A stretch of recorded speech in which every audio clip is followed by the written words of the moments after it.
Halo Sobat Dunia Seribu Besar, semoga Sobat selalu diberi kesehatan, panjang umur, dan rizki yang melimpah, amin. Sebelum masuk ke alur ceritanya, jangan lupa dukung channel ini ya dengan klik subscribe, like, komen, dan share, terima kasih. Mari kita lanjutkan perjalanan, Li Qiye. Meskipun ada jalan lain setelah menjadi dewa sejati yang agung, level khusus ini sudah cukup kuat di pengadilan gila.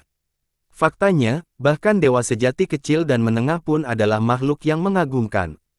Pada akhirnya, pengadilan gila telah jatuh. Memiliki dewa saja sudah cukup menakjubkan untuk kekuatan apapun. Bagaimana memiliki ascender atau dewa sejati? Mereka tidak akan berani memikirkan hal seperti itu. Tapi sekarang, Li Qiye menganggap level ini sebagai sampah. Komentar angku ini mengejutkan seluruh penonton karena tidak ada orang lain di seluruh sistem yang akan kembali hal ini. Itu membutuhkan kekuatan dan keberanian. Semua orang ternganga, merasa bahwa sikap agresifnya tidak ada duanya. Tidak masalah apakah dia bisa tuju melawan dewa saat ini, gayanya saja yang patut dikagumi. Tentu saja, ketujuh dewa tidak menanggapi komentar ini sebaik orang banyak. Meskipun Li Qiye menjawab Mighty Mountain, dia telah menyinggung mereka semua. Sebagai leluhur terkuat dalam sistem dengan kekuatan menyatakan kematian, tidak ada junior yang berani berpura-pura tidak terlihat di hadapan mereka. Saat ini, hal ini sudah lebih dari sekadar memikirkan verbal. Junior, aku akan menyingkirkan sistem hama sepertimu dengan memotongmu menjadi beberapa bagian. Mighty Mountain siap membunuh. Nada dinginnya bisa membeku sampai ke tulang. Para penonton bergidik dan semakin mundur dari medan perang untuk menghindari korban yang tidak perlu. Kalian bertuju memenuhi syarat untuk mewakili sistem. Itu lebih merupakan peran saya, membersihkan sistem dari hama. Li Qiye tidak dapat menahan tawanya. Kami akan melihat apakah Anda dapat terus mengoceh setelah pemanggalan kepala. Badai petir diselingi dengan teriakan disertai ledakan yang menggelegar. Li Qiye mewakili lengan bajunya dengan acuh tak acuh sebagai jawaban, baiklah. Berhentilah membuang-buang waktuku karena semua orang sudah ada di sini sekarang. Ayo bersama-sama, aku akan membunuhmu secepatnya agar aku bisa melanjutkan urusan penting. Ketujuh dewa itu berubah menjadi tidak sedap dipandang sementara orang banyak menyukainya. Cakrawala dunia ini tidak cukup untuk menahan kesombongannya yang angkuh. Generasi muda akan melampaui kita pada waktunya ya. Kami akan melihat berapa banyak gerakan yang bisa Anda lakukan melawan kami bertujuh. Badai petir tertawa karena terlalu marah. Ketujuh orang itu mengambil posisi dan lingkungan Li Qiye sambil memberikan tekanan padanya. Semua mata terletak pada pemandangan ini, hati mereka tergantung pada seutas benang. Orang-orang merasa bahwa Li Qiye sendiri tidak dapat bersaing dengan tujuh dewa. Kehancurannya sudah dekat. Beberapa menjadi tidak sabar, terlalu bersemangat untuk melihat apa yang akan terjadi selanjutnya. Ledakan. Sebuah ledakan mengganggu suasana tegang, tanah pun berguncang. Itu tidak datang dari Li Qiye atau tujuh dewa melainkan dari jurang maut. Serum banjir berdarah mengalir keluar dari jurang, totalnya 3 kali, mirip dengan letusan gunung berapi tanpa lava. Serum ini berwarna merah dengan semburat hitam di dalamnya. Warnanya yang khas dan baunya yang tidak sedap tentu saja membuat takut awan. Tujuh dewa juga berbalik, menatap serum yang mengepul. Semua orang melupakan konflik akibat perkembangan mendadak ini. Ini tampak seperti pertanda buruk. Dulu, seorang leluhur tua merasa khawatir saat memikirkan masa lalu pengadilan gila yang bermasalah. Orang-orang tidak mau melakukan pemanasan di kemudian hari sehingga generasi mendatang tetap tidak menyadarinya. Terjadi ledakan keras, sesuatu di bawah serum ingin terbang. Itu dia. Ketujuh dewa kehilangan minat pada Li Qiye saat mata mereka bersinar terang. Guyuran. Sesuatu akhirnya melayang di atas serum, sebuah kerangka tangan. Setiap jari sebesar pilar. Namun, yang paling menarik adalah senjata yang dipegangnya. Tombak yang sepenuhnya emas, tampaknya terbuat dari emas, memancarkan aura yang tak terpecahkan. Ia mampu mencapai segalanya, termasuk membunuh dewa dan kaisar. Bahkan kaisar sejati atau yang abadi tidak akan lolos dari kematian sebelum kekuatan maksimalnya. Aura primordial leluhur daerah itu, salah satu nenek moyang. Semua orang merasakan keinginan untuk berlutut. Tangan itu akhirnya meninggalkan serum sepenuhnya, menampilkan bahwa serum itu terputus dari bahunya. Meski begitu, ia masih menggenggam tombaknya dengan erat. Seiring berjalannya waktu, hanya tulang yang tersisa tetapi senjata itu tetap mempertahankan sentuhan dinginnya yang menindas dan kehadirannya yang tak terpecahkan. Nenek kakek, seseorang di antara kerumunan itu turun ke tanah dan mulai bersujud. Mereka tidak tahu apa itu tapi auranya tidak salah lagi. Banyak murid muda yang tidak berani bangun. Ketujuh dewa tersebut segera melompat ke dalam jurang untuk meraih tombak tersebut. Benda apa itu? Salah satu muridnya, harta karun primordial, tombak gila. Han Feng mengungkapkannya kepada banyak orang sambil merasa cukup emosional. Tentu saja, rahangnya ternganga setelah mendengar ini. Harta karun primordial, satu dari sistem kami, murid itu berkata dengan heran. Memiliki harta karun kemenangan saja sudah cukup menakjubkan, tetapi harta karun primordial berada pada level yang sangat berbeda. Tidak ada kekuatan dalam sistem yang diketahui dimiliki olehnya. Kemunculannya saat ini akan menimbulkan histeria massal. Suasananya suram dan tegang karena tangan kerangka ini tidak mau melepaskan tombaknya. Meski hanya sampai di sana, tombak itu masih tampak tak terkalahkan, mampu menghancurkan lanskap. Orang-orang kehilangan nafas dan ketenangan normalnya. Samar-samar mereka bisa melihat nenek moyang mereka menggunakannya untuk menyapu dunia, melawan penguasa di zamannya. Gayanya yang luar biasa hidup kembali, untuk sesaat. Berbulan-bulan, bertahun-tahun, dan usia telah berlalu sejak berdirinya pengadilan gila, akhirnya turun dari silsilah abadi menjadi silsilah yang tak terhitung jumlahnya. Begitu banyak orang jenius dan kaisar sejati yang menghilang di sungai waktu. Beberapa kaisar tidak memiliki sisa apapun yang tertinggal. Hal ini tidak terjadi pada nenek moyang yang tidak berubah dan legenda-legendanya. Kemunculan tombak tersebut kembali mengobarkan kejayaannya di hati para penonton. Mereka tidak dapat menahan diri untuk tidak mengingat perbuatannya yang tidak dapat diganggu-gugat. Tombak gila, baik murid maupun leluhur tersentak. Saya pikir ini disimpan di pusat pengadilan. Seorang tetua bertanya kepada leluhurnya. Set, nenek moyang langsung berkata, jangan membicarakan masalah rahasia ini. Peringatan itu membungkam orang tua itu, tidak berani mengorek lebih jauh. Faktanya, para ahli lain di sini juga penasaran. Ada rumor tentang pengadilan gila yang menyimpan harta karun primordial, kemungkinan besar tombak khusus ini. Namun, tidak ada seorang pun yang pernah melihat atau siapa sebenarnya yang menyimpannya. Dalam imajinasi mereka, tombak itu milik siapapun yang memiliki otoritas militer pada saat itu, atau negara-negara besar akan berbagi tanggung jawab untuk melindunginya, tidak ada yang membayangkan akan melihatnya di tempat ini. Keyakinan khusus ini dulunya benar. Tombak itu memang terletak di pelataran di bawah pengawasan ketat semua orang. Selama jutaan tahun, dan meskipun terjadi banyak pergantian kepemimpinan, tombak tidak pernah meninggalkan sistem dan jarang meninggalkan istana. Itu adalah simbol kepemimpinan militer tertinggi. Sayangnya, beberapa hal terjadi kemudian sehingga sistem kehilangan tombaknya. Ia juga tidak ingin membicarakan masalah ini, sehingga orang-orang terus salah paham. Adapun para leluhur yang mengetahuinya, mereka tidak mau membocorkan informasi apapun karena sifat darah di masa lalu. Itu adalah salah satu periode yang tergelap dalam sistem. Pergi, ketujuh dewa tersebut berinisiatif meraih tombak tersebut. Namun, aura agung mereka gagal menggerakkan tombaknya. Mengaktifkan, Mighty Mountain dan Thunderstorm tidak menyerah dan berusaha sekuat tenaga, menghasilkan ledakan kekuatan dan cahaya. Ini tidak ada gunanya. Siapa yang tahu apakah itu karena cengkeraman kerangka tangan atau karena tombaknya terlalu berat. Para dewa bertukar pandang dan langsung memutuskan untuk bekerja sama. Semua memegang erat bagian tombak untuk mengangkatnya bersama-sama. Ayo lakukan. Energi mereka yang sebenarnya meletus, menyebabkan badai melanda daerah tersebut. Upaya gabungan mereka masih gagal. Seolah-olah tombak itu telah dilepas di tangan, tidak ada yang bisa memindahkannya. Pikiran orang banyak mulai berkelana. Nenek moyang dari sekte lain perlahan maju ke depan, berdiri di dekat jurang dan cukup perhatian. Meskipun tidak ada yang akan memprovokasi kelompok tujuh dewa sejati ini, harta karun tetap saja menggiurkan. Jika diperlukan, para dewa yang menyaksikan ini akan bekerja sama. Siapa yang akan menolak harta karun purba?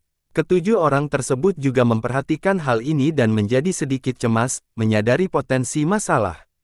Jika hal ini terus berlanjut, maka pihak lain akan tergerak untuk mengambil tindakan. Mereka mungkin bisa menghentikan nenek moyang lainnya untuk saat ini, namun seiring berjalannya waktu, lawan mungkin akan bersatu. Itu akan menjadi ancaman bagi fraksi atas dan institusi suci. Selanjutnya, Kam Wang dan Chu masih menonton dari pinggir lapangan saat ini. Ini adalah tempat penting di bawah pengawasan lembaga suci kami.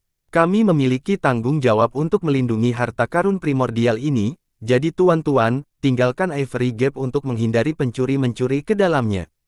Badai petir menatap tajam ke arah kerumunan setelah mengemukakan ide ini. Dia jelas ingin menutup area tersebut. Selama semua orang pergi, mereka bisa mengerahkan pasukan yang lebih besar ke sini untuk menjaga daerah itu lalu meluangkan waktu untuk memikirkan cara mengambil tombak itu. Pada saat itu, mereka jelas akan mengambil kendali dalam sistem, melakukan apapun yang mereka suka karena tombak adalah simbol otoritas. Saudara Badai Petir, itu tidak masuk akal. Mighty Mountain menjawab dengan dingin, nenek-nenek moyang dari fraksi atas kita juga telah mempelajari Dao dan bermeditasi di sini, bagaimana Anda bisa mengklaim tempat ini? Dalam hal pencarian Dao, tempat ini pasti milik kita jika nenek moyang kita ada di sini di masa lalu. Dia menyerang dari sudut pandang yang berbeda. Kedua pihak ingin mengklaim Ivory Gap saat ini. Jika itu standar penetapan wilayah, maka ketika nenek moyang membagi wilayah saat itu, Celah Gading seharusnya menjadi milik kita. Seorang leluhur tua berkata tanpa terlalu banyak paksaan. Tolong, klanmu sudah lama meninggalkan ibu kota, itu masa lalu. Kaisar sejati Chu telah memberikan tanah ini kepada gerbang 100 pohon kami saat itu seharusnya menjadi milik kami sekarang. Nenek moyang yang berbeda tidak setuju. Nenek-nenek moyang kita juga telah tinggal di sini selama puluhan generasi, kita juga harus mendapat bagian. Kerumunan menjadi keresahan, tidak ada yang mau melepaskan harta karun ini. Bahkan klan dari jauh, mencoba mencari cara untuk menghubungkan diri mereka dengan Ivory Gap dan tombak. Diam, Badai Petir menderu dengan agresif. Mata kilatnya menyapu kerumunan dan leluhur lainnya dengan cepat menutup mulut mereka. Dia melanjutkan, tidak perlu membicarakan masa lalu tapi sekarang, Ivory Gap berada di bawah wilayah fraksi atas, jadi berada di bawah kendali fraksi atas. Saudara, kata-kata sepihak saja tidak ada maksudnya di sini. Orang lain mungkin takut pada Badai Petir tetapi tidak pada Gunung Perkasa. Kedudukan dan kekuasaan mereka relatif seimbang sehingga selanjutnya, nenek leluhur kita sudah bekerja keras di sini, jangan berpikir untuk mengambil tempat ini. Badai Petir membalas sambil menatap pria itu, kamu tahu betul apa yang telah dilakukan beberapa nenek moyangmu di tempat ini, jangan gunakan kata kerja keras di sini tanpa malu-malu. Mighty Mountain tidak suka mendengar tentang peristiwa kelam di masa lalu. Dia menjadi serius dan berkata, Saudara Badai Petir, jangan lupa bahwa lembaga sucimu juga terlibat, melakukan hal-hal secara rahasia. Keduanya mengungkap beberapa rahasia faksi, tidak ingin kebobolan satu langkah pun. Mereka saja bekerja sama untuk melawan Li Qiye tetapi hal ini tidak terjadi lagi. Ini tidak terlalu keterlaluan karena harta karun purba terlalu menggiurkan. Belum lagi menyelamatkan sekte lain, seseorang bahkan akan menyelamatkan ayah atau anak mereka dan tidak ada yang akan terkejut dengan hal itu. Benarkah? Badai Petir bercampur, baiklah, mari kita bicara tentang masa kini sekarang. Fraksi atas Anda melakukan beberapa tugas rahasia sekali lagi. Jangan berpikir orang tidak tahu. Satu-satunya cara untuk menghindari orang mengetahuinya adalah dengan tidak melakukannya sejak awal. Kedua dewa itu melakukannya untuk merebut tombak itu. Nenek-nenek lainnya tentu ingin melihat anjing-anjing ini saling menggigit. Akan lebih baik bagi mereka untuk berjuang sehingga mereka dapat memanfaatkan situasi ini, bahkan mendapatkan tombak dalam prosesnya. Baiklah, pertarungan anjing ini cukup menyenangkan dan menghibur, tapi sayangnya, saya harus mengganggu kalian berdua. Seseorang tiba-tiba menyela mereka berdua setelah bertepuk tangan. Ketujuh dewa itu melirik sekilas ke arah suara itu. Saat ini, hanya Li Qiye yang berani berbicara kepada mereka dengan cara seperti ini, tanpa rasa ragu. Ketujuh orang itu sedikit bergidik karena mereka hampir melupakan musuh khusus ini, karena terlalu tertarik pada tombak. Li Qiye memberi senyum mereka, saya mohon maaf karena telah menghancurkan lamunan Anda, tetapi jangan berpikir untuk mendapatkan tombak ini milik saya. Lidah mulai bergoyang setelah mendengar komentar ini dan mata kembali diperingatkan pada kedua pihak. Beberapa penonton hanya menginginkan terjadinya pertandingan. Li Qiye dan 7 dewa tidak punya waktu untuk memotret tombak itu dan mereka secara alami akan mencoba merebutnya. Bodoh, bukan giliran junior sepertimu yang mengambil tombak. Gunung perkasa dipanaskan. Itu benar. Badai petir menimpali, tombak gila adalah milik sistem. Seseorang dengan latar belakang yang ditanyakan tidak dapat memilikinya karena mereka ingin menahan kemarahan seluruh sistem. Mighty Mountain melanjutkan, tombak itu harus diwarisi oleh cabang ortodoks. Tidak ada orang lain yang memenuhi syarat untuk memilikinya, terutama Anda. Siapa bilang bangsawan muda Li tidak memenuhi syarat? Suara dingin namun menyenangkan dan karismatik muncul. Gemuruh, penunggang dan gerbong melaju dengan momentum dan aura yang tak terhentikan. Ketika mereka berdiri di depan dunia, seorang wanita mengenakan jubah Phoenix sedang memimpin kereta Phoenix.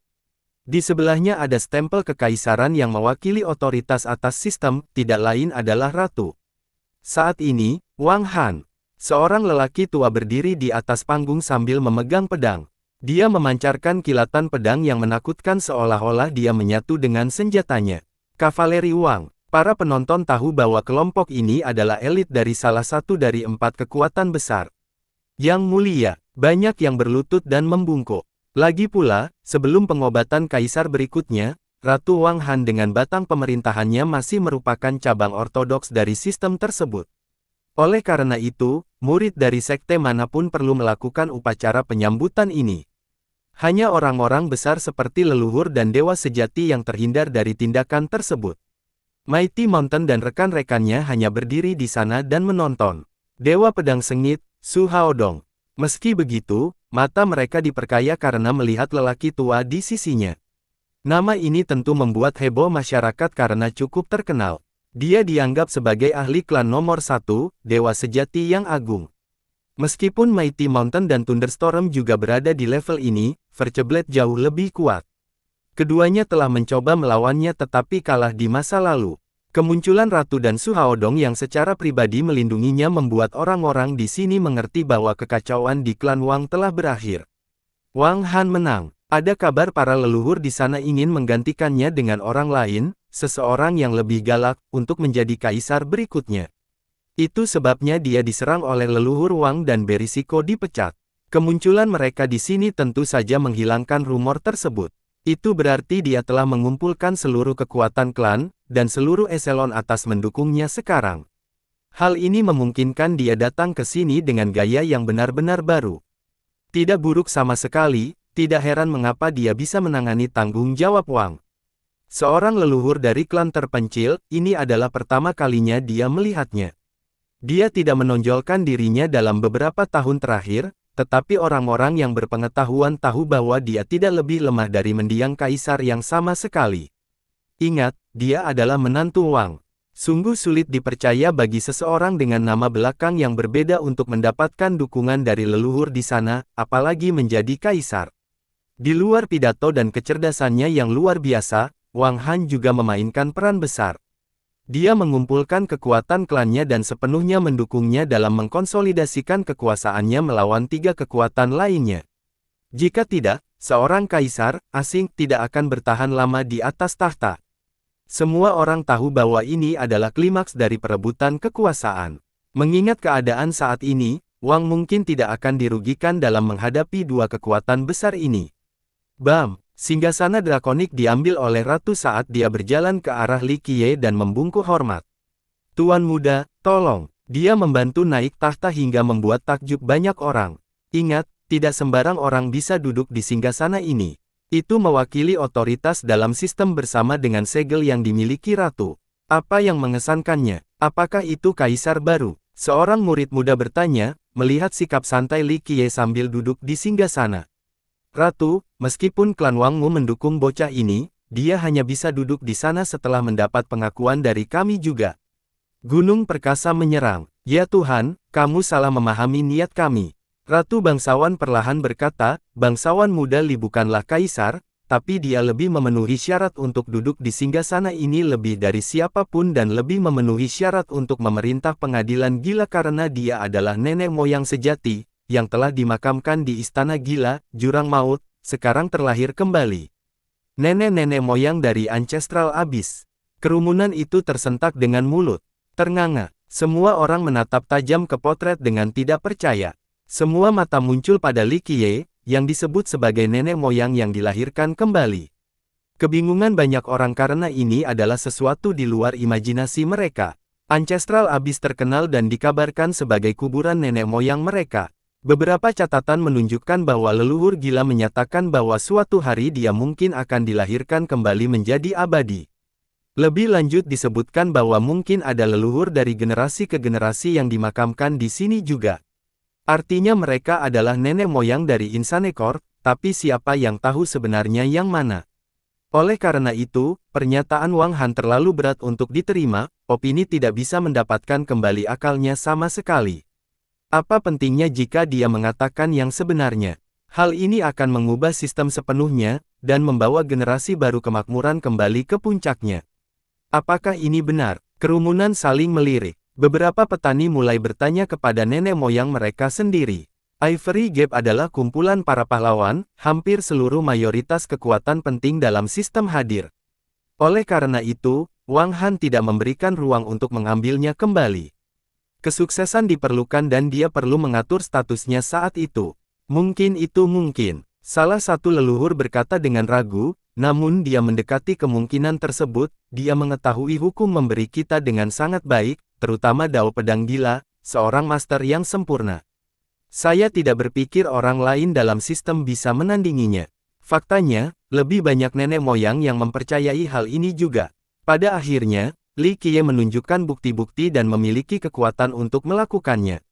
Dari kekuatan gila, naga mengamuk, badai pedang gila, dan terakhir, Dao Pedang Gila. Dia menunjukkan kesempurnaan pada mereka, terutama yang terakhir, mampu menggunakannya hingga batasnya. Banyak murid yang mampu mengembangkan hukum sebelumnya tetapi tidak pada yang terakhir ini.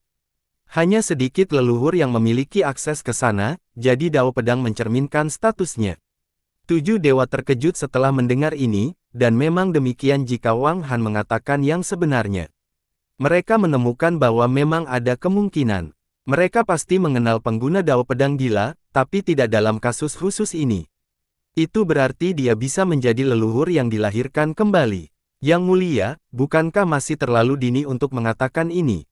Badai petir membara, memilih orang secara acak dan memberitahu kami bahwa itu adalah leluhur yang dilahirkan kembali. Setidaknya, lembaga suci kita tidak akan menerima ini. Tidak mungkin kekuatan besar ini menerima hal ini dalam situasi saat ini. Wang akan mengambil alih dan mereka tidak punya tempat tujuan. Kerumunan itu ragu-ragu sekali lagi. Ini adalah masalah yang sangat penting, mereka tidak bisa hanya mengandalkan pendapatnya saja. Bagaimana kita bisa membuat lelucon tentang sistem kesejahteraan? Fraksi atas juga tidak akan menerima ini tanpa bukti yang cukup. Mighty Mountain menimpali, Yang Mulia, istana kerajaan tidak hanya berada di bawah kendali klan Anda. Oleh karena itu, tidak ada seorang pun yang bisa naik tahta sebelum konteks dibuat. Tidak sampai ke fraksi atasmu. Sebuah suara dingin dengan tegas menyatakan, Kamcu kami mengakui identitas leluhur. Kavaleri yang haus darah dengan aura mengintimidasi dan energi sejati yang melonjak muncul. Chu Qingling, seseorang berjanji. Dia telah pergi sebelumnya untuk mengejar ginseng tersebut tetapi sekarang, dia kembali untuk mengenali status Li Qiye. Keempat kekuatan besar yang ada di sini sekarang. Meski ada orang lain yang ikut serta dalam perebutan kekuasaan ini, orang keempat ini tetaplah yang utama. Jika keempatnya sepakat mengenai hal ini, maka hal itu menjadi suatu hal yang pasti, tidak ada orang lain yang bisa melakukan apapun. Jadi saat ini kebun sempat terjadi karena ada 2 yang mendukung dan 2 lainnya menolak menganggapan tersebut. Kamcu dan klan Wang saja tidak cukup. Mighty Mountain berkata, Wang juga telah melanggar hukum sistem kami, jadi mereka tidak memenuhi syarat untuk membahas masalah ini.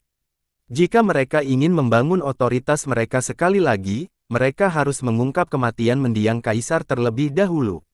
Kerumunan yang mengejutkan semuanya melirik ke arah ratu dan lidah mulai bergoyang pelan. Masalah ini telah terselesaikan sejak lama karena kaisar sudah lama meninggal.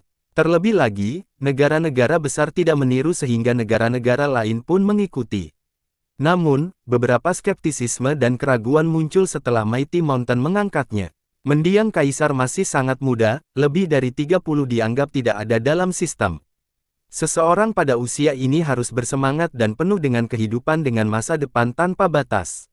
Namun, dia tiba-tiba meninggal tanpa peringatan dan penyakit apapun yang diketahui. Meskipun istana kerajaan tidak secara langsung menangani kematiannya, Wang mengirimkan pesan, dia meninggal karena masalah budidaya. Ketidakstabilan menyebabkan ledakan internal. Masyarakat menerima hal ini dengan tenang. Bagaimanapun, para petani seringkali mati dengan cara ini. Namun demikian, mereka mulai meragukan keadaan di balik kematiannya. Apakah memang ada yang lebih dari itu? Yang Mulia mengembangkan hukum darah gila, menyerang jantungnya dan dia akhirnya mati di tempat tidurnya karena perawatan tidak ada gunanya. Ekspresi Wang Han menjadi gelap, Anda punya pertanyaan lain. Megahati Mountain tersenyum secara tersirat, Yang Mulia, itu sulit untuk dikatakan, yang menyerang jantung darah bukanlah kejadian umum selama cocok tanam. Saya sebenarnya mendengar seseorang sedang mengembangkan pelahap darah sesat di klan Wang, dan seperti yang Anda tahu, ini adalah kejahatan besar. Melahap darah sesat, karakter yang lebih tua terkejut ketika mencoba membaca ekspresi ratu. Apa itu? Seorang murid muda diam-diam bertanya kepada seniornya tetapi langsung dibungkam. Para leluhur, khususnya, sangat terkejut. Hukum kelayakan ini dilarang dalam sistem mereka karena suatu alasan, kembalinya mungkin menandakan hari-hari kelam sekali lagi. Meskipun Mighty Mountain tidak menyebutkan nama apapun, kesannya jelas. Perlu diingat bahwa Kaisar mungkin bukan yang terkuat dalam sistem, namun ia mewakili otoritas dan garis ortodoksnya. Jika mendiang Kaisar benar-benar mengembangkan seni sesat ini, itu akan menjadi peristiwa yang luar biasa. Tidak ada yang ingin membahas masa-masa kelam sistem pada saat itu, terutama hukum prestasi yang tabu. Penguasa yang berkuasa telah membakar segala sesuatu yang berhubungan dengan undang-undang ini. Ketika Asura Heaven Butler menjatuhkan dewa sejati kebajikan, dia membuat perintah besi yang melarang siapapun mengolahnya atau hal itu akan dianggap dikhianati, kejahatan yang dapat dihukum mati. Jika ini masalahnya, ini akan menjadi pukulan besar bagi Wang. Masyarakat akan mulai melihat legitimasi pemerintahan mereka. Mengolah seni sesat itu tidak akan menghasilkan penyimpangan Qi. Apakah klan Wang yang melakukannya atau Anda secara pribadi, Yang Mulia? Bagaimanapun, ini adalah pembunuhan. Gunung Perkasa tertawa. Kerumunan orang tersentak sebagai tanggapan. Saat ini, mereka menggali kematian Kaisar. Jika seni sesat tidak menghasilkan penyimpangan Qi, maka dia pasti sudah dibunuh. Di balik kejadian ini masih menjadi misteri. Kamu tahu betul seni sesat ini, jangan bilang padaku bahwa kamu juga mengolahnya, atau seseorang di fraksi atas. Wang Han tidak mempengaruhi sama sekali dan membalas. Jangan menuduh kami melakukan hal seperti itu, Anda harus bertanggung jawab atas kata Anda. Ekspresi Mighty Mountain berubah saat dia menjawab dengan serius. Gunung Perkasa, saya bertanggung jawab atas kata-kataku. Wang Han berkata, jika Anda tidak mengolahnya atau tidak memiliki akses terhadap penyediaan hukum ini, bagaimana Anda tahu penyimpangan Qi tidak akan terjadi? Aku sudah membaca gulungan kuno tentang hal itu dari sekteku. Gunung Perkasa dipanaskan. Jadi maksudmu fraksi atas masih belum menyerah? Wang Han melanjutkan, pada tahun-tahun itu, banyak pakar terkemuka dari sekte Anda adalah pengikut dewa sejati kebajikan. Sebagai leluhur, Anda harus tahu bahwa dewa memancarkan darah di jurang yang sangat dalam ini. Apakah kamu berani bersumpah bahwa kamu tidak bersalah di tempat ini? Banyak orang di antara kerumunan itu yang tidak menyadari bahwa dewa sejati kebajikan membawa darah untuk diolah di jurang yang dalam ini. Yang lebih tua tahu bahwa ini disebut benih darah. Dewa sejati menangkap orang dan mengambil darah mereka, mewujudkannya menjadi darah aslinya. Untuk mencapai puncak prestasi hukum ini, dia telah menyiarkan puluhan ribu orang. Hanya sedikit orang di sini yang mengetahui bahwa tempat ini dulunya merupakan lubang demi hukum penghematan. Yang Mulia, Anda mendorongnya. Kegelapan ini penuh dengan debu, kami tidak ingin marah namun kamu mengungkitnya lagi.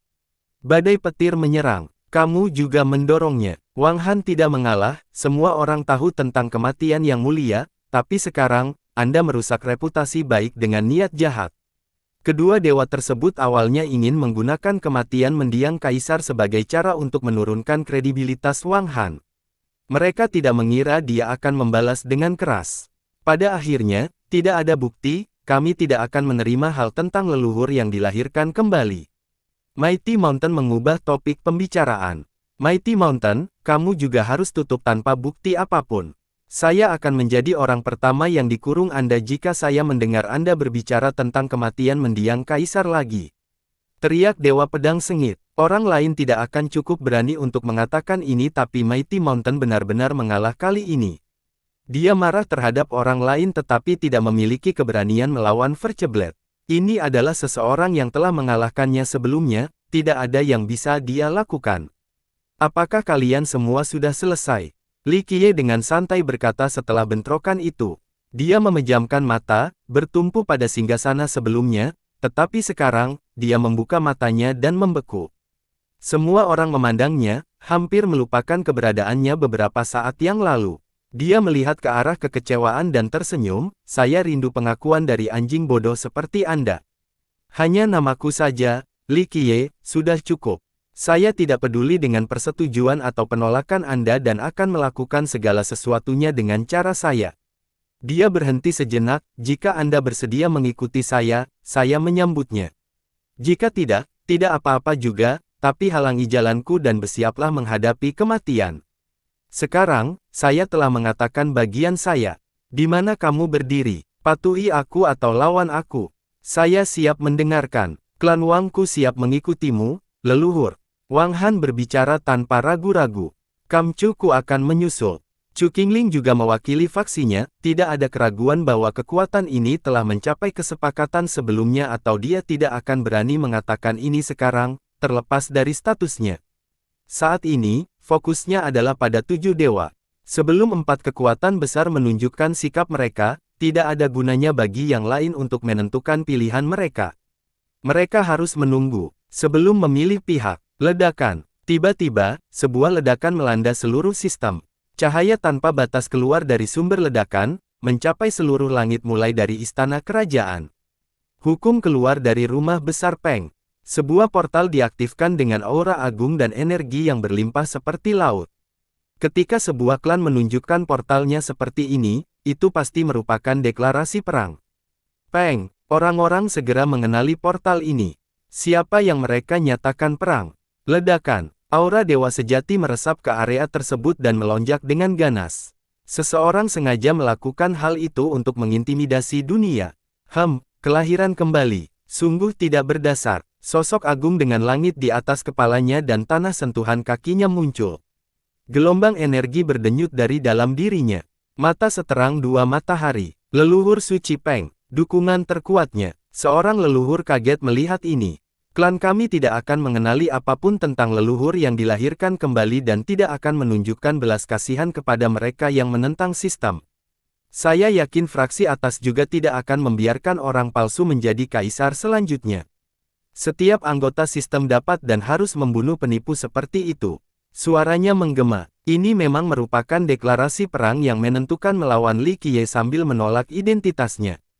Jika Li Qiye tidak melakukan apapun sekarang, orang-orang akan kehilangan kepercayaannya. Benar, leluhur suci benar. Kami tidak akan membiarkan penguasa berkuasa. Mighty Mountain juga tertawa dan menunjukkan dukungannya. Leluhur suci Peng adalah orang pertama yang mengungkapkan pendiriannya bersama Gunung Perkasa tepat setelahnya. Tidak ada yang terkejut melihat ini. Peng setia pada fraksi atas, belum lagi Li Qiye telah membunuh beberapa ribu elit mereka. Dia tentu saja adalah musuh terbesar mereka. Sekarang setelah pihak lain menunjukkan kartunya, penonton ingin tahu bagaimana tanggapan Li Qiye. Jika Li Qiye gagal bergerak, maka klaimnya akan menjadi kurang kredibel, tidak ada yang akan berpikir serius. Dia tidak repot-repot melirik ke arah Peng atau leluhurnya. Dia tersenyum sambil tersenyum, seperti yang saya katakan, melawan saya berarti kematian. Karena kamu mendekati kematian, aku akan memenuhi keinginanmu dan menghancurkan klanmu agar kamu tidak terus berpikir bahwa ku palsu. Aku menunggu, ayo, nenek moyang tetap menyerah. Dia berdiri di atas klannya dengan lautan energi yang agung seolah dia memegang kekuatan dunia. Keyakinannya dapat dibenarkan, karena ia adalah dewa sejati yang agung dan ahli Peng yang terbaik. Ditambah lagi, berada di tanah miliknya semakin memberdayakannya. Fondasinya sudah diletakkan oleh banyak nenek moyang sehingga cukup megah. Itu berarti dia dapat menggunakannya kapanpun dia mau, membiarkan laptopnya mencapai tingkat yang jauh lebih tinggi, sebuah keuntungan rumah. Hanya seekor semut yang tanpa malu-malu bermegah di hadapanku. Li Qiye merentangkan tangannya dan mengumpulkan kekuatan, domain. Dalam sekejap mata, setiap orang memiliki ilusi bahwa dia sedang memegang seluruh sistem di telapak tangannya, bahwa dia adalah penguasa tertinggi yang bertanggung jawab atas semua kekuatan di sini. Gemuruh, tangan aslinya masih alami berada di Ivory Gap, tapi telapak tangan besar yang identik dengan miliknya mengembun di langit, mampu menekan ribuan juta. Gunung-gunung surgawi tampak tidak berarti jika dibandingkan. Dunia berguncang sebelum kedatangannya, tidak butuh waktu lama sebelum ia melintasi daratan dan muncul tepat di atas klan Peng. Ledakan, ia menyerang tanpa ragu-ragu, ingin memanjang ke seluruh tempat. Menyerang, nenek-nenek meraung dan mengangkat telapak tangannya untuk mengumpulkan kekuatan yayasan. Energi sejati dan kekuatan, Dao mengalir keluar dalam bentuk sinar, semuanya di bawah komandonya. Ini memuncak menjadi pedang besar, leluhur ini telah mencapai kondisi manusia dan pedang menjadi satu. Itu berakhir seluruh klan. Begitu banyak orang yang takut dengan teknik tak terpecahkan ini. Pedang itu menusuk ke atas untuk bertemu dengan telapak tangan yang turun. Seekor kunang-kunang yang ingin bersaing dengan sinar bulan. Li Qiye berkata dengan acuh tak acuh sebelum menggerakkan telapak tangannya untuk menyerang. Ledakan. Telapak tangan raksasa di atas Peng menuangkan air terjun hukum. Hukum tertinggi ini menghancurkan segala sesuatu yang menghalangi saat telapak tangan terus turun. Pedang tidak bisa menghentikan hukum, apalagi berpikir untuk menutup tangan. Itu langsung hancur. Leluhur suci tidak mempunyai kesempatan untuk lari dan langsung ditangkap. Mengaktifkan, nenek moyang mengerahkan seluruh kekuatannya untuk menggunakan jasa hukum terkuatnya untuk melarikan diri. Sayangnya, itu tidak ada gunanya. Tangan itu hanya perlu menambah kekuatan dan lebih dari cukup untuk menghancurkan semua dao dan hukumnya. Retakan, saat telapak tangan tertutup, ia meremukkan leluhur itu sedikit demi sedikit sebelum membuatnya menjadi kabut darah, tidak ada kesempatan untuk berteriak. Selanjutnya, ia menjulang di atas klan dan mendorong semua anak muda, tua, dan wanita keluar dari klan. Jari-jarinya kemudian menusuk ke dalam tanah saat ia mengambil klan itu sendiri. Menyerang, para ahli lainnya, murid dan leluhur, terkejut dan menggunakan seluruh kekuatan mereka untuk menyerang telapak tangan, ingin membuat lubang untuk melarikan diri. Sia-sia karena jari-jarinya menutup. Hasilnya adalah kehancuran total Peng. Seluruh wilayah mereka menjadi debu dan pasir dengan sisa-sisanya berhamburan ke tanah, mengisi lubang yang dulunya ada di sana. Tanah kembali rata, tidak ada lagi bangunan dan tempat usaha dari Peng, sepertinya mereka tidak pernah ada sejak awal. Apa yang terjadi? Para bayi, orang tua, dan wanita tak berdaya tercengang melihat ketidakhadiran klan mereka. Makhluk lemah seperti mereka tidak tahu apa yang sedang terjadi. Tidak, ratapan-ratapan yang terserap datang dari kubu fraksi atas. Itu dari Peng Clan Master, Peng Chujun. Dia selamat dari bencana ini tidak seperti anggota klannya yang lain. Kejutan itu membuatnya mengeluarkan seteguk darah yang mengalir di udara seperti pelangi. Dia langsung jatuh ke tanah dengan mata terbuka lebar. Kemarahan dan kesedihan membuatnya mati. Dunia menjadi sunyi. Semua orang yang membeku, tidak berani bergerak sedikit pun. Semua keberanian mereka telah meninggalkan tubuh mereka. Bahkan nenek moyang klan pun tidak kecuali. Seorang Ascender, atau yang abadi. Salah satu leluhur masih gemetar dan berhasil menenangkan pikirannya. Murid-murid lainnya benar-benar pucat, dan mereka yang pertama tersungkur ke tanah. Semut, Li Qiye menarik kembali tangannya, tidak peduli untuk melihat hasil serangannya. Tangan raksasa di atas wilayah istana kerajaan juga tersebar. Satu-satunya hal yang tersisa untuk memberitahu orang-orang bahwa sesuatu telah terjadi di sini adalah tanah dan puing-puing yang baru terbentuk. Penonton tidak lagi berani menatap lurus ke arahnya. Faktanya, jika dia melihat ke arah mereka, mereka mungkin ketakutan setengah mati. 7 dewa dari fraksi atas dan institusi suci merasakan ketakutan yang sama. Penghancuran Peng hanya terjadi sesaat. Li Qiye duduk di singgasananya sepanjang waktu tanpa perlu berdiri. Hanya lambaian tangan saja sudah cukup untuk menimbulkan kehancuran dan ketakutan. Ketujuh leluhur merasakan kaki mereka gemetar, ekspresi cetak mereka menjelaskan semuanya. Dia tidak perlu memberikan tekanan yang mendominasi atau energi sejati dalam jumlah besar. Sikapnya yang santai di atas tahta membuat seluruh dunia tahu betapa hebatnya dia.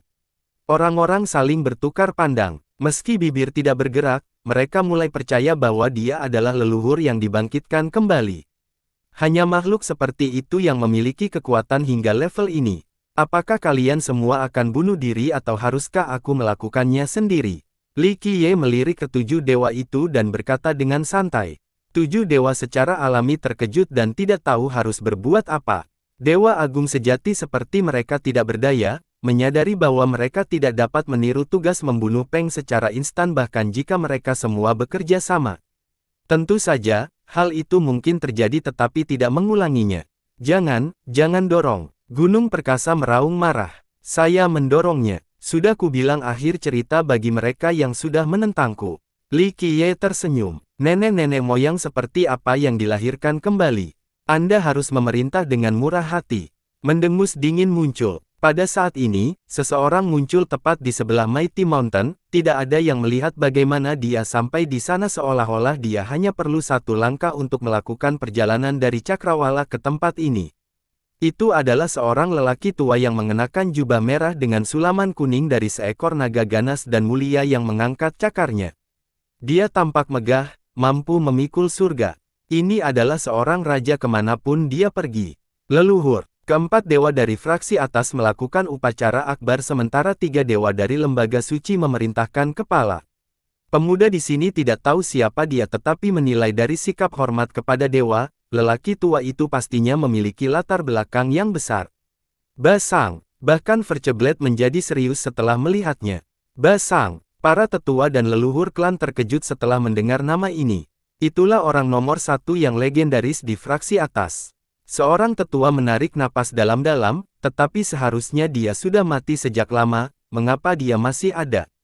Nama ini terlalu menggema bagi generasi sebelumnya. Ketika Basang masih ada, dia mengatur peran fraksi atas dalam sistem. Pada saat itu, kekuatan ini sebenarnya berkuasa untuk sementara waktu.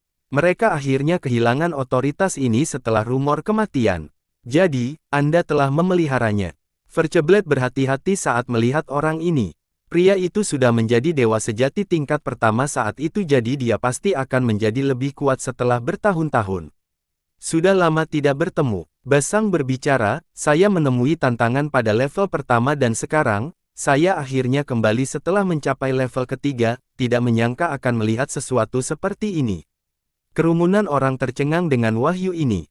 Beberapa bahkan berteriak, dewa sejati tingkat ketiga. Jika ini masalahnya, dia mungkin adalah dewa sejati terkuat dalam sistem, dan merupakan dewa nomor satu berikutnya.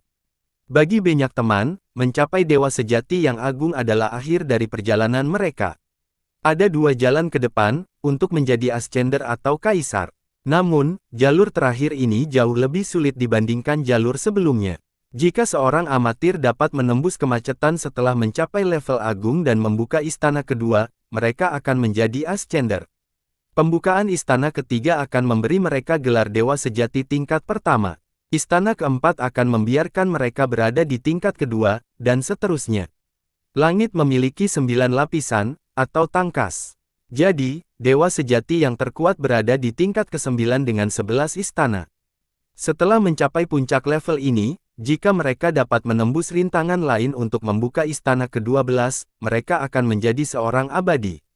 Jalan Kaisar berbeda. Jalur budidaya ini dimulai dengan 4 simbol, atau gambar, di dalam istana takdir. Mereka perlu menyempurnakan 4 simbol menjadi mata air Dao sebelum membuktikan Dao mereka. Saat itulah mereka bisa menjadi Kaisar sejati. Setelah membuktikan Dao mereka, Kaisar sejati secara alami akan memiliki 12 istana takdir. Tentu saja, ini bukanlah hal yang tak terpecahkan. Jalan mereka masih panjang sebelum bisa mencapai semua istana. Ini adalah pertemuan untuk nenek menjadi nenek moyang. Jalan terakhir ini jauh lebih sulit daripada menjadi dewa, dan beralih dari seorang kaisar ke nenek moyang ribuan kali lebih sulit. Setiap era dapat menghasilkan beberapa kaisar sejati. Yang makmur bisa menciptakan lebih dari 10, tapi nenek moyang. Siapa yang tahu berapa era yang dibutuhkan? Karena perbedaan tingkat kesulitan, pada tingkat proporsional, kaisar sejati jauh lebih kuat daripada dewa sejati.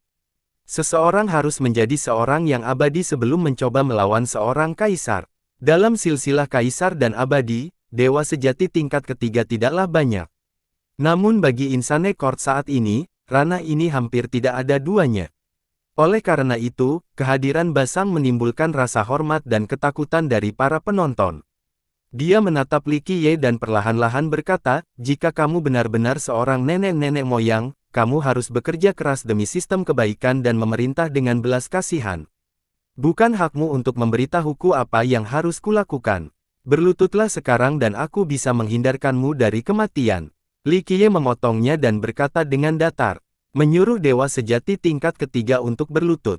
Sungguh dahsyat sekali. Masa pun kaget setelah mendengar deklarasi tersebut. Tidak ada lagi yang berani mempertimbangkan identitas Li Qiye. Hanya nenek moyang sistem mereka yang berani menuntut hal ini. Ini adalah kontes antara masa lalu dan masa kini. Li Qiye mewakili generasi lama sedangkan Basang mewakili generasi sekarang. Ekspresi Basang berubah jelek dengan kilatan cahaya di matanya, aku akan melebih-lebihkan diriku sendiri dan melihat seberapa kuat dirimu, yang disebut sebagai nenek moyang. Kamu memang melebih-lebihkan dirimu sendiri. Sebuah suara lama muncul. Seorang lelaki tua lain yang memegang pedang kuno datang ke depan. Yang Sengping adalah satu dari sedikit orang yang bisa mengenalinya. Itu adalah orang yang mereka temui di Relinquished Bones. Li Qian, itu kamu. Orang tua itu mundur satu langkah setelah melihat pendatang baru itu. Memang, ini aku. Kehadiran pengguna pedang saja sudah cukup untuk menghalangi Basang, tidak perlu aura yang mencolok. Li Qian, Dewa Pedang Pelindung Dao. Seorang leluhur berteriak. Verceblade dan leluhur lainnya membungkuk untuk menunjukkan rasa hormat mereka terhadap lelaki tua itu. Rahang Sengping terjatuh ke tanah. Dia tahu bahwa lelaki tua ini adalah orang yang hebat, tetapi tidak sebesar ini. Siapa itu? Seorang junior tidak mengetahui gelar ini. Li Qian tidak dikenal oleh generasi muda tetapi bagi para ahli yang lebih tua, Li Qian dan Dewa Pedang Pelindung Dao sama nyaringnya dengan guntur.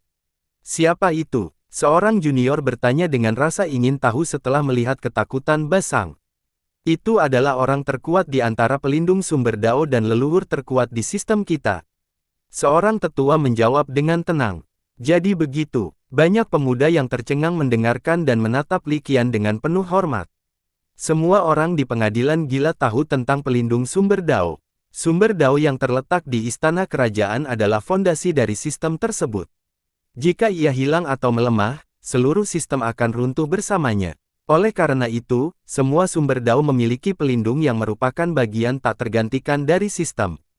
Dinasti yang berkuasa dan cabang ortodoks mungkin berubah tetapi lembaga pertahanan khusus ini akan tetap sama dengan aturan warisannya sendiri.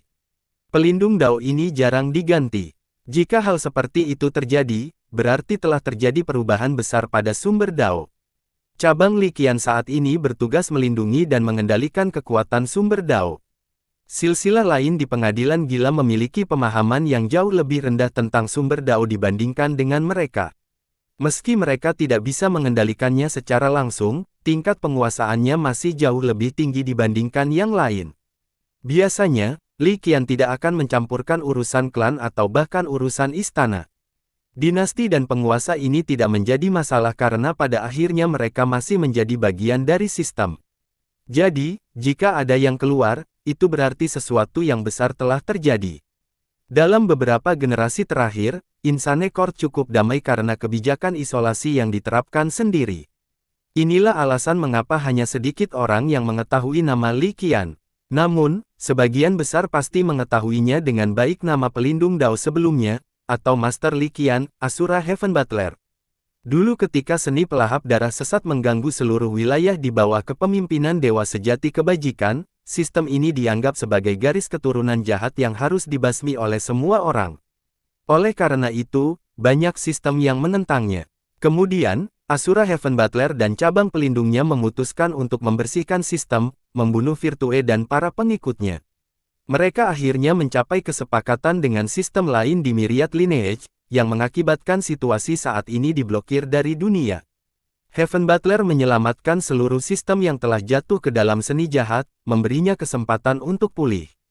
Setelah kematiannya, Li Qian mewarisi posisi ini untuk menjadi pelindung pengadilan gila. Kemunculannya di sini hari ini tentu saja mengejutkan semua orang karena ini bukan tentang penghalang politik saat ini. Tidak ada perbedaan bagi para pelindung Dao ini apakah fraksi atas yang bertanggung jawab atau Wang. Oleh karena itu, kehadirannya di sini tidak terduga bahkan bagi Basang. Orang tua itu memandang Li Qian dan mempertahankan sikapnya yang garang. Li Qian, jika kamu memilih untuk mengganggu istana kerajaan sebagai pelindung Dao, kamu harus bernyanyi tidak memihak dan masuk akal. Cabang kami tidak tertarik pada politik. Hari ini, aku di sini hanya untukmu. Li Qian menjawab dengan dingin. Merupakan suatu kehormatan untuk mendapatkan perhatian dari pelindung sumber Dao. Bolehkah saya bertanya kejahatan apa yang telah saya lakukan hingga Anda datang ke sini dengan meriah? Basang bercampur. Li Qian siap membunuh, terbukti dari nadanya yang dingin, kamu tahu apa yang telah kamu lakukan. Menyerah dengan patuh atau haruskah aku memaksamu? Keyakinan yang luar biasa. Basang tertawa, orang lain mungkin takut padamu, tapi aku tidak. Kita lihat saja seberapa kuat dirimu. Kerumunan itu melirik keduanya. Seorang leluhur menghitung dengan tusukan, terakhir kali Li Qian muncul adalah 10.000 tahun yang lalu. Sekarang dia di sini untuk Basang. Mereka berdua seharusnya tidak saling bersedih tapi Li Qian sepanjang kematian Basang. Apa yang dilakukan Basang? Semua tetua dan leluhur memikirkan pertanyaan ini. Ledakan. Basang melepaskan energi aslinya sementara vitalitasnya melolong seperti naga. Seekor naga berkaki pendek muncul di hadapannya. Ini adalah salah satu teknik terbaiknya, Roaring Dragon Turtle. Bunuh dia. Dia memerintahkan dan naga itu mulai menyerang. Naga ini berbeda dari yang lain. Cakarnya menyerupai kaki kura-kura. Dagingnya keras dan berat, ini adalah kekuatan yang meliputi luasnya gunung yang tak terhitung jumlahnya. Taringnya yang tajam, mampu mengoyak dunia. Kehampaan hancur karena kekuatan ini sementara orang-orang jatuh ke tanah. Ledakan. Banyak puncak dan gunung runtuh di Ivory Gap. Memperbaiki. Sebuah pedang himne yang menggema. Li Qian langsung menciptakan beberapa pedang surgawi dengan ukuran yang luar biasa. Seluruh dunia berubah menjadi pedang tajam bintang. Pedang gila Dao. Orang-orang sudah familiar dengan teknik ini karena Li Qian baru saja menggunakannya sebelumnya. Pedang-pedang ini dipadukan dengan pedang fisiknya, hanya menyisakan satu di langit, cemerlang dan tampak halus dari langit dan bumi. Segala sesuatu yang lain tidak ada artinya jika dibandingkan. Sebuah tebasan jatuh, menghilangkan siklus yin yang dan mewujudkannya.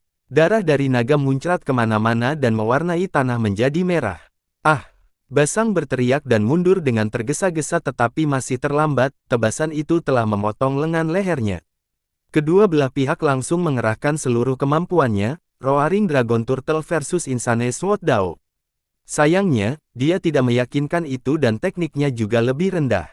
Pertarungan penyelesaian dalam satu langkah. Orang-orang terkejut. Seorang tetua merangkumi, itulah mengapa pedang gila Dao adalah teknik terbaik kami, pilihan budidaya untuk pelindung. Penonton telah mendengar tentang kekuatan para pelindung sebelumnya dan Li Qian tidak mengecewakan mereka dengan pertunjukan pertama ini.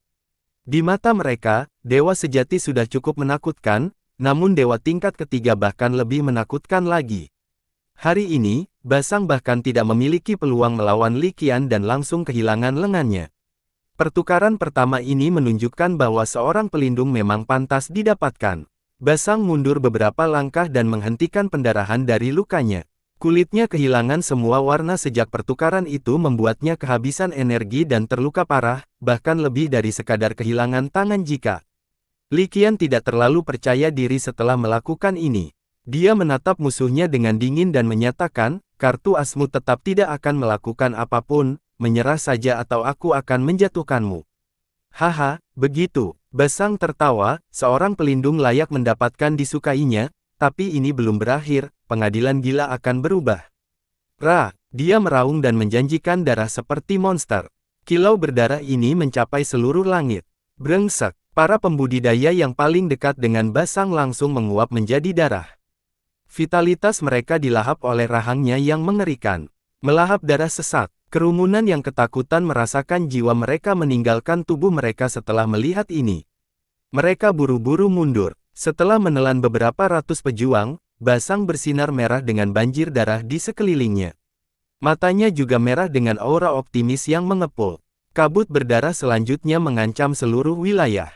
Dia sepertinya telah berubah menjadi iblis, tak seorang pun di antara kerumunan itu yang bisa menjaga ketenangan mereka. Beberapa membuat kesenjangan besar antara mereka dan dia. Meskipun ini adalah seni terlarang dan merupakan hal yang tabu, banyak generasi tua yang masih mengetahui tentang pelahap darah sesat. Seni ini kini muncul lagi di Basang, semua orang akhirnya mengerti mengapa Li Qian mengincar orang ini. Pemimpin lembaga suci, badai petir, juga lari dari rasa takut. Sangat keras kepala, Li Qian mengucapkan, saya akan menyingkirkan sistem kejahatan seperti Anda. Penonton yang tertarik masih tertarik untuk menonton. Mereka tidak berani mendekati Basang karena dia mungkin akan menjadi gila dan berubah menjadi makanan lagi. Memungkinkan sistem kejahatan. Basang tertawa dan membalas, Li Qian, kamu cukup berguna. Apa tujuan kita? Untuk memperkuat sistem, untuk menghidupkannya kembali. Saat itu, begitu banyak murid yang mati demi tujuan ini, tapi kalian para pelindung justru melakukan yang sebaliknya, menenangkan musuh agar mendapatkan ketenangan. Hahaha, generasi mendatang baru tahu bahwa Dewa Darah Sejati Kebajikan telah membawa ke jurang ini, tapi mereka tidak tahu tentang bagaimana tuanmu membantai ribuan murid sistem dan menguburkan mereka di sini demi membersihkan sistem kejahatan. Jika kami terjatuh ke jalan sesat, kalian para pelindung juga adalah pembunuh yang munafik. Saat dia tertawa, lengannya yang terputus mulai tumbuh lagi dari tunggulnya. Kerumunan saling bertukar pandang, menyadari bahwa mereka tidak mengetahui keseluruhan cerita. Tapi itu sama sekali tidak mengejutkan. Kebajikan Dewa Sejati meminta dukungan banyak leluhur. Dia bahkan memiliki kendali atas Insane Spear pada satu titik dan hukum prestasi khususnya membuat orang lain sehat dengan kecepatan seperti angin. Banyak yang mengembangkan seni ini dan memelihara darah, tidak hanya musuh atau penggarap dari sistem lain tetapi juga saudara dan anggota sekte mereka. Ketika Asura Heaven Butler membunuh kebajikan, dia menghabisi murid-murid lainnya di tempat ini untuk memutuskan garis ini sepenuhnya. Bagian dari alur cerita ini sengaja ditinggalkan hingga saat ini. Tidak ada ampun bagi mereka yang mengembangkan hukum kebajikan itu. Saya tidak akan membiarkan pengadilan gila menghancurkan tangan orang-orang bodoh yang berpikiran sempit. Li Qian tidak bergerak. Dia bukan orang yang banyak bicara, tapi dia menyampaikan maksudnya dengan cara yang kuat. Mayoritas setuju dengan pandangan ini.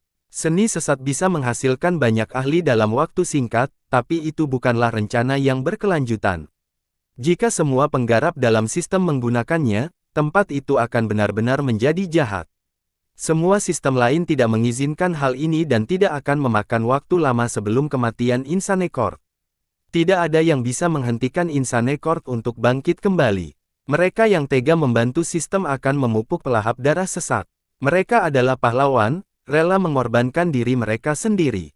Mendiang Kaisar juga seorang pahlawan seperti ini, jauh lebih berani daripada mengancam sepertimu, bersedia mengambil langkah selanjutnya dan tidak menaati hukum terlarang. Basang tertawa bahak, semakin banyak orang yang akan mengembangkan seni di masa depan, tidak ada yang bisa berhenti di sini. Semua mata tertuju pada Wang Han sekarang. Beberapa waktu yang lalu, Mighty Mountain menyiratkan bahwa mendiang Kaisar telah mengembangkan seni sesat ini sebelumnya, tetapi Ratu menyangkalnya. Jika ini memang benar, maka Basang bukanlah satu-satunya yang melanggar aturan. Kaisar mewakili cabang sistem ortodoks dan memiliki kedaulatan. Basang mengolahnya adalah satu hal, tetapi apakah Kaisar juga melakukannya? Ini akan menjadi pukulan besar bagi hukum besi ini, menghancurkan tatanan yang telah terpelihara selama banyak era. Itulah sebabnya Yang Mulia meninggal sekarang. Wang Han dengan dingin berkata, tidak seorang pun diperbolehkan melanggar hukum besi pengadilan gila, tidak kecuali. Kalau tidak, kematian tidak bisa dihindari. Fraksi atas Anda memberikan hukum sesat kepada Yang Mulia, itu saja sudah cukup untuk menghukum mati kalian semua.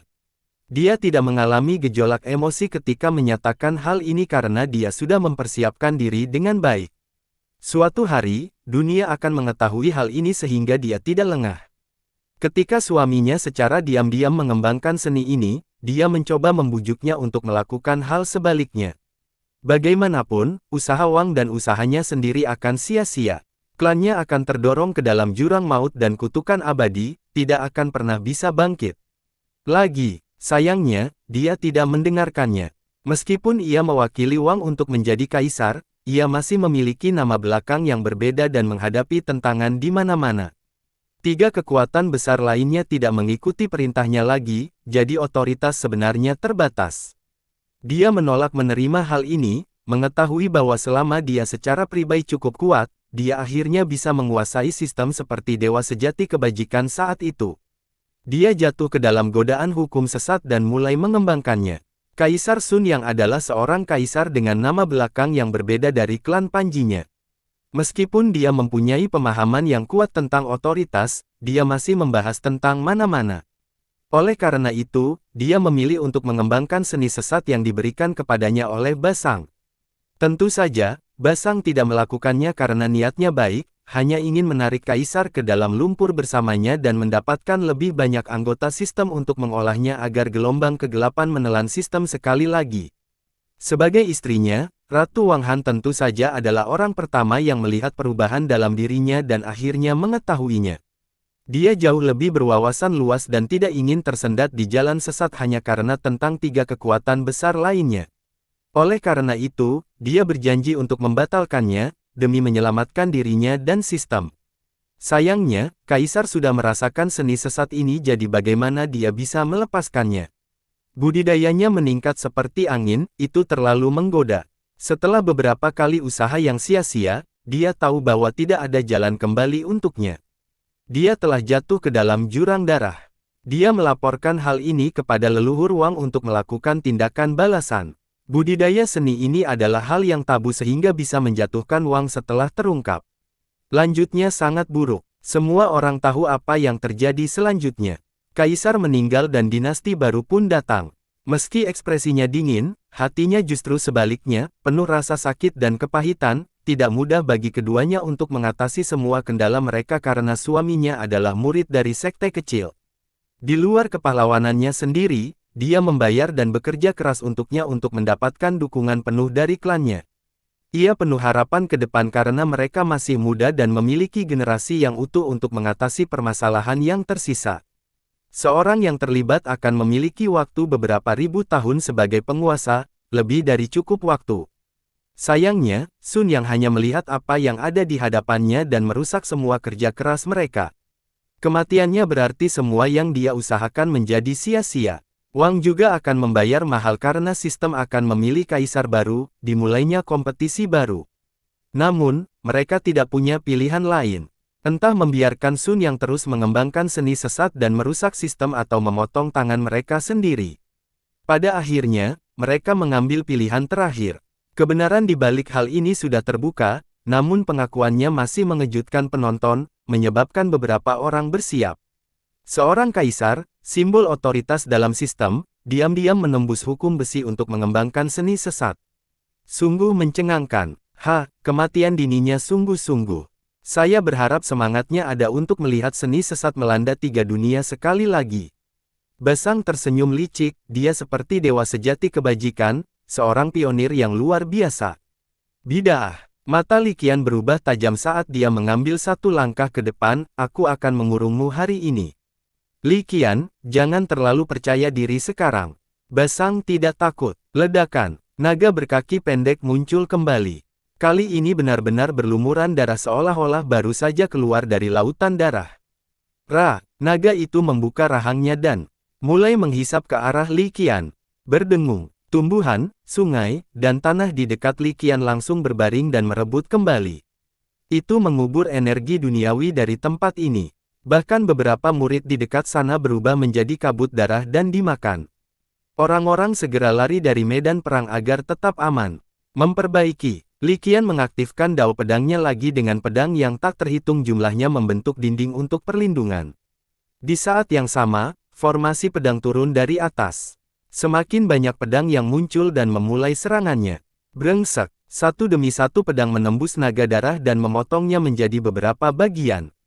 Nenek-nenek moyang yang agung tidak akan pernah membiarkan kejahatan sepertimu mengamuk. Li Qian meraung. Dao pedangnya mencapai batasnya dan semakin banyak formasi yang muncul untuk memanggil Basang. Brengsek. Basang kalah lagi, tidak mampu menghentikan formasi dan terkena banyak pedang. Penonton menjadi heboh. Pedang Dao ini memang tak terkalahkan, yang terbaik dari leluhur gila. Bahkan seni sesat pun tidak bisa menandinginya. Akhirnya, satu jaring pedang ditujukan ke jantung Basang. Yang tersisa dari naga raksasa itu juga tidak bisa melindunginya. Leluhur, selamatkan aku. Basang berteriak sebelum saat-saat terakhir. Memperbaiki. Pedang berdarah melintasi alam dan menghentikan pedang yang menembus untuk menyelamatkannya. Selanjutnya, cahaya optimis menyapu segala sesuatu yang mengakibatkan tsunami darah yang sangat besar. Formasi pedang Li Qian hancur sebagai responnya. Dia sendiri terluka dan mundur beberapa langkah. Tiga lelaki tua muncul, berdiri di depan Basang. Mereka mengenakan pakaian berwarna merah cerah, bahkan kulit mereka berkilau berdarah, begitu pula dengan rambut dan alis mereka. Kerumunan bisa mencium bau busuk berdarah dari mereka. Dewa darah gila. Mata Li Qian bertanya setelah melihat ketiganya. Oh, kami sudah lama meninggalkan rumah, tapi masih ada yang mengingat kami. Orang tua dengan pedang darah berkata dengan nada emosi. Oleh karena itu, dia melihat ke arah Li Qian, murid Asura Heaven Butler memang istimewa. Li Qian secara alami memasang wajah serius saat ini. Judul ketiganya tidak diketahui oleh banyak orang, bahkan oleh anggota yang lebih tua. Dewa darah gila terdiri dari dewa ganas yang gila, dewa jahat yang gila, dan dewa kejam yang gila. Seorang leluhur yang sangat tua berteriak, mengetahui keburukan orang ketiga ini, tidak semua ikan ditangkap dengan jaring. Yang ketiga adalah jenderal yang kuat di bawah kebajikan dewa sejati. Semua orang tahu betapa kuatnya kebajikan dewa sejati sehingga para jenderalnya pasti sangat perkasa dan mengerikan juga. Ketiganya berhasil melarikan diri dari Insane Court saat pembersihan Heaven Butler dan berhenti muncul. Semua orang mengira mereka sudah mati, tapi inilah mereka sekarang. Bersambung.